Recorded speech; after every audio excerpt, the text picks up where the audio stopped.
السلام علیکم ورحمۃ اللہ وبرکاتہ نحمدہ ونصلی علی رسولہ الکریم اما بعد فاعوذ باللہ السمیع العلیم من الشیطان الرجیم من حمزہ ونفخہ ونفثہ۔ اللہ کا شکر ہے کہ اس نے ہمیں یہ توفیق دی کہ ہم نے الحمدللہ 9 پارے مکمل کر لیے ہیں اور آج ہم 10واں پارہ شروع کرنے لگے ہیں۔ بہت سپیڈ لگائی میں نے کہ زیادہ سے زیادہ ہم کور کر لیں، کیونکہ آج سے میری کیمو سٹارٹ ہونی تھی۔ الحمدللہ آج میں پہلی کیمو لگوا کے آئی ہوں، اور آپ لوگوں نے مجھے دعاؤں میں یاد رکھنا ہے کہ اللہ تعالیٰ اس کے اثرات بد سے مجھے بچائے اور اسے میرے لیے ذریعہ شفا بنائے، اور اللہ ہی دوائیوں میں بھی اثر ڈالتا ہے۔ اللہ تعالیٰ اس میں میرے لیے شفا رکھ دے، اور یہ اس بیماری کے لیے یہی دوا جو وہ مجھے دے رہے ہیں وہ مناسب بھی ہو اور اس کو ٹھیک کر دے۔ ابھی تو آج میں ریکارڈنگ بھی نہیں بھیج سکی، اور آج انشاءاللہ آدھا پارہ ہی کریں گے۔ کل اگر اللہ نے توفیق دی تو کوشش کریں گے کہ پورا پارہ کر سکیں۔ اللہ تعالیٰ ہم سب کو اسی طرح جوڑے رکھے اور ہم رمضان کے آخر تک اپنا قرآن پاک مکمل کر سکیں، آمین یا رب العالمین۔ 10واں پارہ ہے جی، سورہ انفال ہے، آیت نمبر 41 ہے سورہ انفال کی۔ بسم اللہ الرحمن الرحیم وَاعْلَمُوا أَنَّمَا غَنِمْتُم مِّن شَيْءٍ فَأَنَّ لِلَّهِ خُمُسَهُ وَلِلرَّسُولِ وَلِذِي الْقُرْبَى وَالْيَتَامَى وَالْمَسَاكِينِ وَابْنِ السَّبِيلِ إِن كُنتُمْ آمَنتُم بِاللَّهِ وَمَا أَنزَلْنَا عَلَىٰ عَبْدِنَا يَوْمَ الْفُرْقَانِ يَوْمَ الْتَقَى الْجَمْعَانِ وَاللَّهُ عَلَىٰ كُلِّ شَيْءٍ قَدِيرٌ۔ اور تمہیں معلوم ہونا چاہیے، وَاعْلَمُوا، اور جان لو کہ جو کچھ مال غنیمت تم نے حاصل کیا ہے کہ اس کی تقسیم اب کیسے کرنی ہے۔ اس سے پہلے شروع میں تو کہا گیا تھا نا کہ یسألونک عن الانفال قل الانفال للہ والرسول، آپ سے مال غنیمت کے بارے میں سوال کرتے ہیں، پوچھتے ہیں کہ مال غنیمت کا کیا ہوگا، تو اس کا آپ ان کو کہہ دیں کہ مال غنیمت تو اللہ اور اس کے رسول کا مال ہے۔ یسألونک عن الانفال قل الانفال للہ والرسول، کہ تمہارا اس سے کوئی لینا دینا نہیں، یہ اللہ کا مال ہے۔ اللہ نے ایک دفعہ کہہ کے منہ بند کروا دیا۔ اب پھر آیت نمبر 41 سے پھر وہ اصول بتایا، وہ قانون بتایا کہ مال غنیمت کو تقسیم کیسے کیا جائے گا، کیونکہ اللہ نے فرما دیا تھا کہ اس کے بارے میں فیصلہ کرنے کا اختیار اللہ کو ہے اور اس کے رسول کو ہے۔ اب وہ اللہ نے یہاں پہ فیصلہ بتایا ہے، فرمایا فَأَنَّ لِلَّهِ خُمُسَهُ، اس کا خمس جو ہے 5واں حصہ اللہ اور اس کے رسول اور رشتہ داروں اور یتیموں اور مسکینوں اور مسافروں کے لیے۔ ان کنتم آمنتم باللہ، اگر تم ایمان لائے ہو اللہ پر اور اس چیز پر جو فیصلے کے دن، یعنی دونوں جماعتوں کی ٹکر کے دن ہم نے اپنے بندے پہ نازل کی تھی، اگر تمہارا اس پہ یقین ہے کہ وہ مدد، وہ نصرت جس کی وجہ سے تمہیں فتح حاصل ہوئی اور جس کی وجہ سے تمہیں یہ مال غنیمت حاصل ہوا، اس بات کو تم اگر مانتے ہو تو پھر یہ حصہ بخوشی ادا کرو، کیونکہ یہ فتح تمہارے اپنے بلبوتے پہ تو نہیں ملی، یہ تو اللہ کی مدد سے ملی ہے۔ تو اب اللہ ہی یہ فیصلہ کرتا ہے کہ اس مال غنیمت میں سے 5واں حصہ تو پہلے الگ نکال دو۔ واللہ علی کل شیء قدیر، اور اللہ ہر چیز پر قادر ہے۔ یاد کرو وہ وقت جب تم وادی کے اس جانب تھے اور وہ دوسری جانب پڑاؤ ڈالے ہوئے تھے، یعنی اہل مکہ دوسری جانب تھے، ایک طرف تم تھے، اور قافلہ تم سے نیچے ساحل کی طرف تھا۔ اب قافلہ کون سا ہے؟ وہ قافلہ جو تجارتی قافلہ تھا جس سے ابو سفیان لے کے آ رہے تھے، وہ قافلہ تو نیچے ساحل کے ساتھ ساتھ پرامن طریقے سے گزر رہا تھا، اور یہ دونوں جماعتیں آمنے سامنے میدان بدر میں نبرد آزما ہونے کے لیے کھڑی تھی۔ فرمایا وہ وقت یاد کرو اور اگر کہیں پہلے سے تمہارے اور ان کے درمیان مقابلے کی قرارداد ہو چکی ہوتی، یعنی یہ تو اچانک اللہ تعالیٰ نے ان کو ایک دوسرے کے سامنے کر دیا نا، یہ تو نکلے تھے تجارتی قافلے کے لیے اور وہ آئے تھے تجارتی قافلے کو بچانے کے لیے، جب پتہ چلا کہ تجارتی قافلہ بچ گیا ہے تو ان میں بھی اختلاف ہوا تھا کہ واپس چلتے ہیں، لیکن اللہ نے دونوں کو آمنے سامنے لانا تھا۔ فرمایا اگر تمہارا پہلے سے طے بھی ہوتا نا کہ ہم اس دن مقابلے کے لیے آئیں گے تو پھر تو تم ضرور اس موقع پہ کوئی گریز کر جاتے، لیکن جو کچھ پیش آیا وہ اس لیے تھا کہ جس بات کا فیصلہ اللہ کر چکا تھا اسے ظہور میں لے آئے، تاکہ جسے ہلاک ہونا ہے وہ دلیل روشن کے ساتھ ہلاک ہو، اور جسے زندہ رہنا ہے وہ دلیل روشن کے ساتھ زندہ رہے۔ یقیناً اللہ سننے اور جاننے والا ہے۔ وَإِنَّ اللَّهَ لَسَمِيعٌ عَلِيمٌ، اور یاد کرو وہ وقت جب کہ اے پیغمبر صلی اللہ علیہ وسلم اللہ ان کو تمہارے خواب میں تھوڑا دکھا رہا تھا۔ یہ اس وقت کی بات ہے جب نبی صلی اللہ علیہ وسلم مسلمانوں کو لے کر مدینہ سے نکل رہے تھے، اور یہ ابھی پتہ نہیں تھا کہ کفار کا لشکر واقعی ہے کتنا۔ اس وقت حضور صلی اللہ علیہ وسلم نے خواب میں لشکر کو دیکھا، اور جو منظر آپ کے سامنے پیش کیا گیا اس سے آپ نے اندازہ لگایا کہ دشمنوں کی تعداد کچھ بہت زیادہ نہیں ہے۔ تو فرمایا اللہ تمہیں خواب میں ان کی تعداد تھوڑی دکھا رہا تھا، اگر کہیں وہ تمہیں ان کی تعداد زیادہ دکھا دیتا تو ضرور تم لوگ ہمت ہار جاتے اور لڑائی کے معاملے میں جھگڑا شروع کر دیتے، لیکن اللہ ہی نے اس سے تمہیں بچایا، یقیناً وہ سینوں کا حال تک جانتا ہے۔ اور یاد کرو وہ وقت کہ جب مقابلے کے وقت اللہ نے تم لوگوں کی نگاہوں میں دشمنوں کو تھوڑا دکھایا، اور وہ پہلے کی بات ہے، پہلے خواب میں تھوڑا دکھایا، پھر جب مقابلہ شروع ہوا وَإِذْ يُرِيكُمُوهُمْ إِذِ الْتَقَيْتُمْ، جب تم ان سے ملے، ملاقات ہوئی دونوں فوجوں کی، پھر بھی اللہ نے تمہاری نگاہوں میں دشمنوں کو تھوڑا دکھایا۔ فِي أَعْيُنِكُمْ قَلِيلًا وَيُقَلِّلُكُمْ فِي أَعْيُنِهُمْ، اور ان کی نگاہوں میں تمہیں کام کر کے دکھایا تاکہ جو بات ہونی تھی اسے اللہ ظہور میں لے آئے۔ دونوں یہ سمجھتے رہیں کہ دشمن بہت تھوڑا ہی ہے، اس طرح پھر بدر کا مارکا ہوا تاکہ پیچھے نہ ہٹے کوئی بھی، اور آخر کار سارے معاملات اللہ ہی کی طرف رجوع ہوتے ہیں۔ یا ایہا الذین آمنوا اذا لقیتم فئۃ فاثبتوا واذکروا اللہ کثیرا لعلکم تفلحون، اے ایمان والو جب کسی گروہ سے تمہارا مقابلہ ہو تو ثابت قدم رہو اور اللہ کو کثرت سے یاد کرو، امید ہے کہ تمہیں کامیابی نصیب ہوگی، اور اللہ اور اس کے رسول کی اطاعت کرو اور آپس میں جھگڑو نہیں، ورنہ تمہارے اندر کمزوری پیدا ہو جائے گی اور تمہاری ہوا اکھڑ جائے گی۔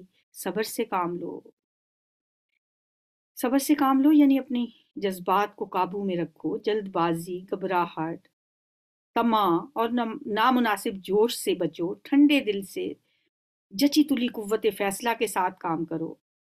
مشکلات سامنے ہوں تو تمہارے قدموں میں لغزش نہ آئے۔ یہ سب باتیں جو ہیں یہ صبر کے لفظ میں پوشیدہ ہیں۔ اللہ فرماتا ہے کہ جو لوگ ان تمام حیثیتوں سے صبر کرنے والے ہوں میری مدد انہی کو حاصل ہوتی ہے۔ یقیناً اللہ صبر کرنے والوں کے ساتھ ہے، اور ان لوگوں کے سے رنگ ڈھنگ نہ اختیار کرو جو اپنے گھروں سے اتراتے اور لوگوں کو اپنی شان دکھاتے ہوئے نکلے، جیسے ابو جہل مکہ سے نکلا تو اسی شان سے نکلا تھا، اور جن کی روش یہ ہے کہ اللہ کے راستے سے روکتے ہیں، جو کچھ وہ کر رہے ہیں وہ اللہ کی گرفت سے باہر نہیں ہے۔ ذرا خیال کرو اس وقت کا جبکہ شیطان نے ان لوگوں کے کرتوت ان کی نگاہوں میں خوشنما بنا کر دکھائے تھے، اور ان سے کہا تھا کہ آج کوئی تم پر غالب نہیں آ سکتا۔ جب مکہ سے نکلنے لگے تھے وہ، تو شیطان انسانی شکل میں آ کے ان سے یہ باتیں کر رہا تھا، اور یہ کہ میں تمہارے ساتھ ہوں، مگر جب دونوں گروہوں کا آمنا سامنا ہوا تو وہ الٹے پاؤں پھر گیا اور کہنے لگا میرا تمہارا ساتھ نہیں ہے، میں وہ کچھ دیکھ رہا ہوں جو تم لوگ نہیں دیکھتے، مجھے اللہ سے ڈر لگتا ہے اور اللہ بڑی سخت سزا دینے والا ہے۔ یہ ہے شیطان، پہلے پھنساتا ہے اور پھر بھاگ جاتا ہے۔ رکوع نمبر 3۔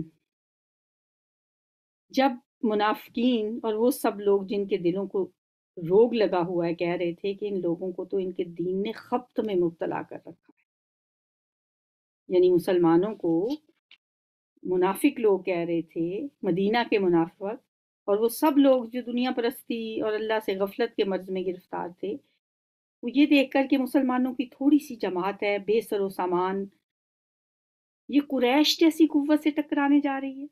آپس میں کہتے تھے کہ یہ لوگ اپنے دینی جوش میں دیوانے ہو گئے ہیں، اس مارکے میں ان کی تباہی اب یقینی ہے۔ مگر اس نبی صلی اللہ علیہ وسلم نے کچھ ایسا ان پہ جادو کیا ہے کہ ان کی عقل ہی ماری گئی، اور آنکھوں دیکھے یہ موت کے منہ میں چلے جا رہے ہیں، یہ موت کی طرف جا رہے ہیں، خبط میں مبتلا کر رکھا ہے ان کو ان کے دین نے۔ حالانکہ اگر کوئی اللہ پر بھروسہ کرے تو یقیناً اللہ بڑا زبردست اور دانا ہے۔ کاش تم اس حالت کو دیکھ سکتے کہ جب فرشتے مقتول کافروں کی روحیں قبض کر رہے تھے اور ان کے چہروں اور ان کے کولوں پر ضربیں لگاتے جاتے تھے اور کہتے تھے لو اب جلنے کی سزا بھگتو، وذوقوا عذاب الحریق۔ یہ وہ جزا ہے جس کا سامان تمہارے اپنے ہاتھوں نے پیشگی مہیا کر رکھا تھا، ورنہ اللہ تو اپنے بندوں پر ظلم کرنے والا نہیں ہے۔ یہ معاملہ ان کے ساتھ اسی طرح پیش آیا جس طرح آل فرعون اور ان سے پہلے کے دوسرے لوگوں کے ساتھ پیش آتا رہا ہے، کہ انہوں نے اللہ کی آیات کو ماننے سے انکار کیا اور اللہ نے ان کے گناہوں پر انہیں پکڑ لیا۔ اللہ قوت رکھتا ہے اور سخت سزا دینے والا ہے۔ یہ اللہ کی اس سنت کے مطابق ہوا، وہ کسی نعمت کو جو اس نے کسی قوم کو عطا کی ہو اس وقت تک نہیں بدلتا جب تک کہ وہ قوم خود اپنے طرز عمل کو نہیں بدل دیتی۔ اللہ سب کچھ سننے اور جاننے والا ہے۔ آل فرعون اور ان سے پہلے کی قوموں کے ساتھ جو کچھ پیش آیا وہ اسی ضابطے کے مطابق تھا۔ انہوں نے اپنے رب کی آیات کو جھٹلایا، تب ہم نے ان کے گناہوں کی پاداش میں انہیں ہلاک کر دیا اور آل فرعون کو غرق کر دیا۔ یہ سب لوگ ظالم تھے۔ یقیناً اللہ کے نزدیک زمین پر چلنے والی مخلوق میں سے سب سے بدتر وہ لوگ ہیں جنہوں نے حق کو ماننے سے انکار کر دیا۔ ان شر الدواب عند اللہ الذین کفروا فہم لا یؤمنون۔ پھر کسی طرح وہ اسے قبول کرنے پر تیار نہیں ہیں، خصوصاً ان میں سے وہ لوگ جن کے ساتھ آپ نے معاہدہ کیا، پھر وہ ہر موقع پر اس کو توڑتے ہیں اور ذرا اللہ کا خوف نہیں کرتے۔ یعنی خاص طور پر یہاں اشارہ ہے یہود کی طرف، جن سے نبی صلی اللہ علیہ وسلم کا معاہدہ تھا۔ جب آپ مدینہ آئے تو آپ نے نساء مدینہ کیا ان سے، 5 قبیلے تھے وہاں پہ یہودیوں کے، بنو نذیر، بنو قینقاع، بنو قریظہ، اور تینوں نے تینوں جنگوں کے موقع پہ معاہدہ توڑ دیا، اور اس کے باوجود وہ آپ صلی اللہ علیہ وآلہ وسلم کی اور مسلمانوں کی مخالفت میں سرگرم رہتے تھے۔ معاہدے کے باوجود جنگ بدر کے فوراً بعد ہی انہوں نے قریش کو انتقام کے لیے بھڑکانا شروع کر دیا تھا۔ بس اگر یہ لوگ آپ کو لڑائی میں مل جائیں تو ان کی ایسی خبر لینا کہ ان کے بعد دوسرے لوگ جو ایسی روش اختیار کرنے والے ہوں ان کے حواس باختہ ہو جائیں۔ یعنی اگر یہ دشمن کی طرف سے معاہدہ توڑ کر آپ کے مقابلے میں آ جائیں تو پھر ان کی وہ درگت بنانا کہ دوسروں کو عبرت حاصل ہو جائے۔ اگر کسی قوم سے معاہدہ ہو اور پھر وہ اس کو توڑ دے تو پھر مسلمانوں کو بھی یہ اجازت ہے کہ وہ معاہدے کی اخلاقی ذمہ داریاں جو ہیں ان سے سبکدوش ہو جائیں، اور پھر انہیں حق ہے کہ وہ ان سے جنگ کریں، اور اگر کسی قوم سے ان کی لڑائی ہو رہی ہو اور وہ دیکھیں کہ دشمن کے ساتھ ایک ایسی قوم کے لوگ بھی شامل ہیں جن سے ان کا معاہدہ ہے تو انہیں چاہیے کہ ان کو قتل کرنے اور ان سے دشمن کا سا معاملہ کرنے میں ہرگز کوئی تعامل نہ کریں۔ یہ نہ سمجھیں کہ ان سے تو ہمارا معاہدہ تھا، اچھا جنگ میں یہ آ گئے ہیں تو ان کو ہم نے کچھ نہیں کہا۔ وہ آئی کیوں؟ انہوں نے معاہدہ توڑا ہے تو آئے ہیں، تو اب ان کو خوب قتل کرو۔ توقع ہے کہ بد عہدوں کے اس انجام سے وہ سبق لیں گے، اور کبھی تمہیں کسی قوم سے خیانت کا اندیشہ ہو تو اس کے معاہدے کو واضح طور پر اس کے آگے پھینک دو۔ یعنی اگر تمہیں لگتا ہے کہ یہ معاہدہ پورا نہیں کر رہے تو تم بھی پھر چھوڑ دو ان کے اس معاہدے کو۔ فَمْبِذْ إِلَيْهِمْ عَلَىٰ سَوَاءٍ، برابری کے طور پر جیسے انہوں نے کیا ویسے ہی کرو۔ یعنی صاف صاف انہیں بتا دو کہ ہمارا تمہارا معاہدہ باقی نہیں ہے، کیونکہ تم عہد کی خلاف ورزی کر رہے ہو تو ہم نے بھی معاہدہ ختم کر دیا۔ یقیناً اللہ خیانت کرنے والوں کو پسند نہیں کرتا۔ رکوع نمبر 4۔ وَلَا يَحْسَبَنَّ الَّذِينَ كَفَرُوا سَبَقُوا إِنَّهُمْ لَا يُعْجِزُونَ۔ اور تم لوگ جہاں تک تمہارا بس چلے منکرین حق اس غلط فہمی میں نہ رہیں کہ وہ بازی لے گئے ہیں۔ وَلَا يَحْسَبَنَّ الَّذِينَ، وہ یہ نہ سمجھیں سبقوا کہ وہ بازی لے گئے ہیں، یقیناً ہم کو ہرا نہیں سکتے وہ، انہم لا یعجزون، وہ عاجز کرنے والے نہیں ہیں ہمیں۔ اور آپ لوگ جہاں تک آپ کا بس چلے زیادہ سے زیادہ طاقت اور تیار بندے رہنے والے گھوڑے ان کے مقابلے کے لیے تیار رکھو۔ یہ ہے وہ حکم جو امت مسلمہ کو اللہ تعالیٰ نے دی ہے۔ آج بھی آپ دیکھیں گے کہ ہماری فوجی چھاؤنیوں میں یہ آیت لکھی ہوئی ہوتی ہے، وَأَعِدُّوا لَهُم مَّا اسْتَطَعْتُم مِّن قُوَّةٍ وَمِن رِّبَاطِ الْخَيْلِ۔ جہاں تک بس چلے طاقت تیار رکھو، یہ نہیں کہ جنگ شروع ہو تو پھر آپ فوج بھرتی کرنا شروع کریں، تاکہ اس کے ذریعے سے اللہ کے اور اپنے دشمنوں کو اور ان دوسرے دشمنوں کو خوف زدہ کرو جنہیں تم نہیں جانتے مگر اللہ جانتا ہے۔ اللہ کی راہ میں جو کچھ تم خرچ کرو گے اس کا پورا پورا بدلہ تمہاری طرف پلٹایا جائے گا اور تمہارے ساتھ ہرگز ظلم نہ ہوگا۔ یعنی تمہارے پاس سامان جنگ اور ایک مستقل فوج ہر وقت تیار رہنی چاہیے تاکہ بوقت ضرورت فوراً جنگی کارروائی کر سکو، اور ایسا نہ ہو کہ خطرہ سر پر آ جائے اور گھبراہٹ میں اب جلدی جلدی آپ کو کچھ سمجھ ہی نہ آئے۔ اور اے نبی صلی اللہ علیہ وآلہ وسلم، اگر دشمن صلح و سلامتی کی طرف مائل ہوں تو آپ بھی اس کے لیے آمادہ ہو جائیں اور اللہ پر بھروسہ کریں، یقیناً وہی سب کچھ سننے اور جاننے والا ہے، اور اگر وہ دھوکے کی نیت رکھتے ہوں تو آپ کے لیے اللہ ہی کافی، آپ کو گھبرانے کی ضرورت نہیں ہے۔ فَإِنَّ حَسْبَكَ اللَّهُ هُوَ الَّذِي أَيَّدَكَ بِنَصْرِهِ وَبِالْمُؤْمِنِينَ۔ اللہ آپ کے لیے کافی ہے، وہی تو ہے جس نے اپنی مدد سے اور مومنوں کے ذریعے سے تمہاری تائید کی اور مومنوں کے دل ایک دوسرے کے ساتھ جوڑ دیے۔ تم روئے زمین کی ساری دولت بھی خرچ کر ڈالتے تو ان لوگوں کے دل نہیں جوڑ سکتے تھے، مگر وہ اللہ ہے جس نے ان لوگوں کے دل جوڑے، یقیناً وہ بڑا زبردست اور دانا ہے۔ کیسے اللہ تعالیٰ نے ان دشمنوں کو، اوس و خزرج کے قبائل جو انصار بنے، وہ اتنی ان کے اندر دشمنی تھی کہ سال ہر سال سے ان کی دشمنیاں چل رہی تھیں، جنگیں ہوتی تھیں، اللہ نے کیسے انہیں شیر و شکر کر دیا۔ اے نبی صلی اللہ علیہ وآلہ وسلم، آپ کے لیے اور آپ کے پیروکاروں کے لیے، اہل ایمان کے لیے تو بس اللہ ہی کافی ہے۔ یا ایھا النبی حسبک اللہ ومن اتبعک من المؤمنین، نمبر 5۔ یا ایھا النبی حرض المؤمنین علی القتال، اے پیغمبر صلی اللہ علیہ وسلم مومنوں کو جنگ پر ابھارو، اگر تم میں سے 20 آدمی صبر کرنے والے ہوں گے تو وہ 200 پر غالب آئیں گے، اور اگر 100 آدمی ایسے ہوں تو منکرین حق میں سے 1000 آدمیوں پر بھاری رہیں گے۔ یہ ہے ایمان کی طاقت، کیونکہ وہ ایسے لوگ ہیں جو سمجھ نہیں رکھتے۔ کون؟ دشمن۔ دشمن کے پاس سمجھ نہیں ہے۔ سمجھ کیا ہے؟ آج کل جسے ہم کہتے ہیں نا مورال، وہ نہیں ہے ان کا، اخلاقی قوت نہیں ہے، مطلب جس چیز کو قوت مانوی یا قوت اخلاقی کہتے ہیں نا، مورال، وہ ان کے پاس نہیں ہے۔ اللہ نے اسی کو یہاں فہم اور سمجھ بوجھ سے تعبیر کیا ہے۔ جو شخص اپنے مقصد کا صحیح شعور رکھتا ہو، ٹھنڈے دل سے خوب سوچ سمجھ کر لڑ رہا ہو، جس چیز کے لیے وہ جان کی بازی لگانے آیا ہے وہ اس کی انفرادی زندگی سے زیادہ قیمتی ہے، اور اس کے ضائع ہونے کے بعد اگر وہ مقصد ہی ضائع ہو جائے تو پھر تو جینے کا کوئی فائدہ ہی نہیں۔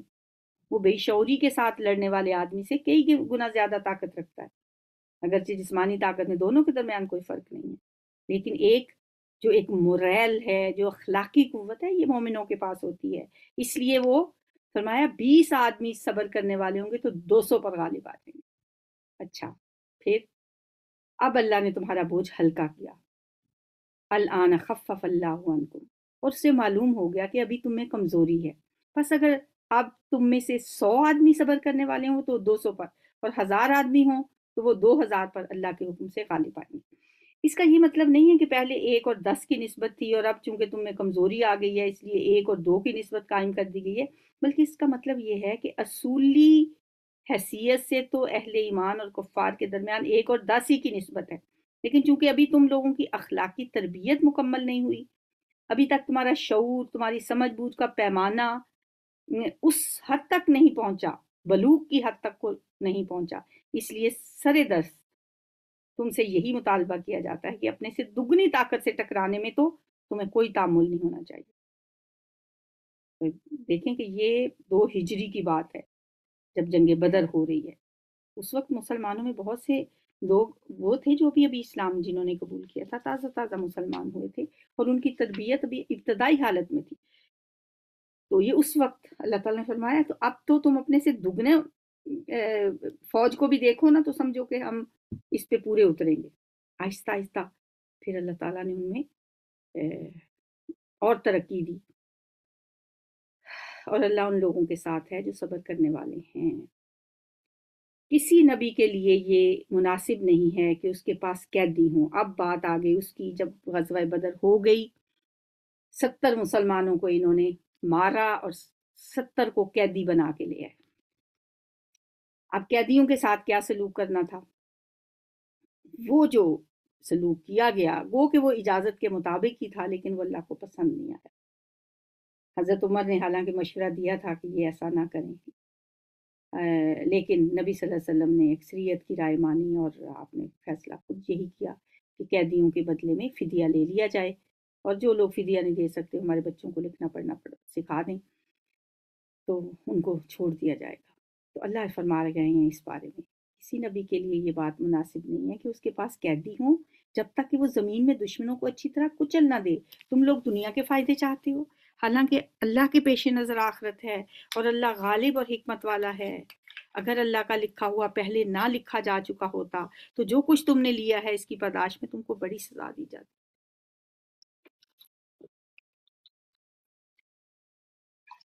الحمدللہ.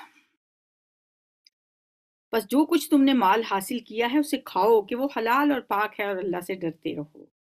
اللہ نے تھوڑی سی تنبیہ تو کی اور ساتھ کیا فرمایا؟ یقیناً اللہ درگزر کرنے والا اور رحم فرمان والا ہے.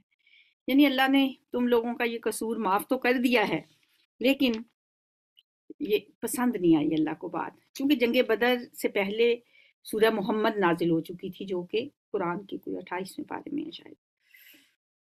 اس کی ابتدائی ہدایات اس میں یہ دی گئی تھیں جنگ کے متعلق کہ جنگی قیدیوں سے فدیہ وصول کرنے کی اجازت ہے، لیکن اس کے ساتھ شرط یہ لگائی گئی تھی کہ پہلے دشمن کی طاقت کو اچھی طرح کچل دیا جائے، پھر قیدی پکڑنے کی فکر کی جائے. اس فرمان کی روح سے مسلمانوں نے بدر میں جو قیدی گرفتار کیے اور اس کے بعد ان سے جو فدیہ لیا وہ تھا تو اجازت کے مطابق، مگر غلطی یہ ہوئی کہ دشمن کی طاقت کو کچل دینے کی جو شرط رکھی گئی تھی نا، اسے پورا کرنے سے پہلے ہی مسلمان دشمنوں کو قید کرنے اور مال غنیمت جمع کرنے میں لگ گئے. اسی بات کو اللہ نے ناپسند فرمایا، کیونکہ اگر ایسا نہ کیا جاتا اور مسلمان کفار کا تعاقب کرتے تو اسی موقع پر قریش کی طاقت توڑ دی جاتی. میرا خیال ہے کہ اب یہ بات آپ کو سمجھ آ گئی ہوگی.